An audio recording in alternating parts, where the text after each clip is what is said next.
Council की meeting पर आटे पर जीएसटी लगा दी। अब मान लो आटा ले भी आओ तो आटे से रोटी में नहीं बना सकते क्योंकि गैस सिलेंडर पे के भाव बढ़ा दिए। पिछले 19 महीनों में घरेलू एलपीजी सिलेंडर की कीमत 460 रुपये बढ़ी है, अर्थात प्रतिदिन 80 पैसे की दर से प्रतिदिन एलपीजी गैस सिलेंडर के दाम बढ़ रहे हैं। मतलब एक मध्यम आय वर्गीय परिवार, निम्न आय वर्गीय परिवार जब सुबह उठता है तो 80 पैसे उसके गैस सिलेंडर के दाम बढ़ जाते हैं। उसके लिए थैंक यू मोदी जी कि आपने देश में प्रतिदिन 80 पैसे आपने गैस के सिलेंडर के दाम बढ़ाए। पिछले 19 महीनों में 460 रुपये एलपीजी गैस सिलेंडर के दाम बढ़ गए। तो आटे पर लगा दो टैक्स, और रोटी आटा मान लो कहीं से उधार लेके ले भी आओ तो रोटी कैसे बनाओगे? तो ये वही बात हो गई, मैं तो खाऊंगा पर देश के लोगों को रोटी तक नहीं खाने दूंगा। सर, एक ना पब्लिक परसेप्शन था कि बीजेपी कुछ भी कर सकती है पावर के लिए, बट हम 50 लोग हिंदुत्व का पोजीशन लिया और उन्होंने सपोर्ट हमें किया, सीएम की कुर्सी भी थी। ये इनका बड़ा शिंदे साहब 2.5 साल तक आप क्या कर रहे थे उसका लेखा जोखा महाराष्ट्र के लोगों को और आप जिस क्षेत्र से विधायक हो वहाँ के लोगों को दीजिए कि 2.5 साल तक आपने क्या क्या काम किए। और ये अचानक से आपको जो नए नए जो आइडियाज़ आ रहे हैं आज, वो 2.5 साल पहले क्यों नहीं आए? 2.5 साल के दौरान क्यों नहीं आए? पहले आपने वहाँ सत्ता की मलाई देख ली, उसके बाद जब आपको लगा कि अब आपके ऊपर ईडी, इनकम टैक्स, सीबीआई और जो एनफोर्समेंट एजेंसीज है उनका छापे पड़ सकते हैं, तो आप इधर आ गए।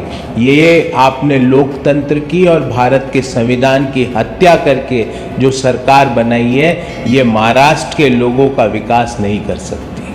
उन्होंने ये भी कहा कि हमने 2019 में जो फोर्स कंटेस्ट करे थे वो बीजेपी के साथ करे थे, बट गवर्नमेंट जब बनाई कांग्रेस, एनसीपी और मैं एकनाथ शिंदे जी से पूछना चाहता हूं, जब आपको इतनी आपत्ति थी तो आप महाविकास आघाड़ी की सरकार में महत्वपूर्ण कैबिनेट मंत्री क्यों बने?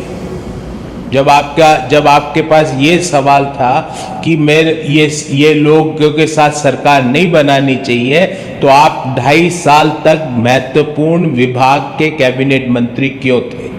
उस सवाल का महाराष्ट्र के लोग और आपकी कॉन्स्टिट्यूएंसी के लोग जवाब चाहते हैं। शिंदे जी, आपने एक ही काम किया, आप दबाव में आके बीजेपी के सामने झुक गए और आपने एमवीए के महाविकास आघाड़ी के सभी विधायकों के साथ, नेताओं के साथ धोखा किया है।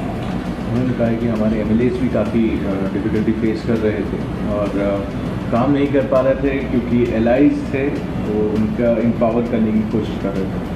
मेरा तो पुनः उत्तर वही है कि ये 2.5 साल बाद ये दिव्य ज्ञान शिंदे जी को कैसे हुआ?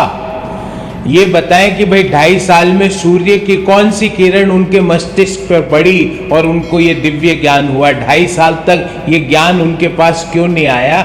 इन सवालों का जवाब दीजिए और मैं दे देता हूँ शिंदे जी आपकी तरफ से जवाब ये है कि आप एनफोर्समेंट एजेंसीज के दबाव में आ गए, आप केंद्र सरकार के आगे झुक गए और झुककर आपने लोकतंत्र और भारत के संविधान और महाराष्ट्र की अस्मिता की हत्या की।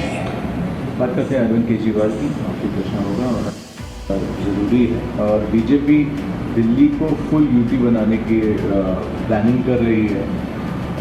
बीजेपी थ्रेटन करती है ईडी, सीबीआई, पुलिस के द्वारा, और लेजिस्लेटिव असेंबली को भी कैंसिल कर देगी। मनीष सिसोदिया उनके अगले टारगेट होंगे और अगस्त तक अरेस्ट कर लेगी। मुझे पता नहीं पड़ता है कि एनफोर्समेंट एजेंसीज से क्या केजरीवाल जी रोज बातचीत करते रहते हैं? कभी बोलते हैं वो अगला टारगेट मनीष सिसोदिया होगा, कभी बोलते हैं कि सत्येंद्र जैन गलत है, सही है, कभी बोलते हैं जो पंजाब के जो पूर्व हेल्थ मिनिस्टर थे वो गलत हैं। तो ये क्या है, रोज इनकी फोन पे दिल्ली के विकास के बारे में सोचते हैं कि एनफोर्समेंट एजेंसीज क्या करेगी उसके बारे में सोचते हैं। उन्होंने बिल्कुल सही कहा, वो महत्वपूर्ण नहीं है, मैं भी मानता हूँ वो कोई महत्वपूर्ण नहीं है, क्योंकि उनका महत्व उसी दिन खत्म हो गया जब उन्होंने दिल्ली और पंजाब के लोगों के साथ झूठ बोलना चालू किया। और अब उनका झूठ का घड़ा भर गया है, और अब वो जब झूठ का घड़ा भर जाता है तो अब उसके फूटने की बारी है।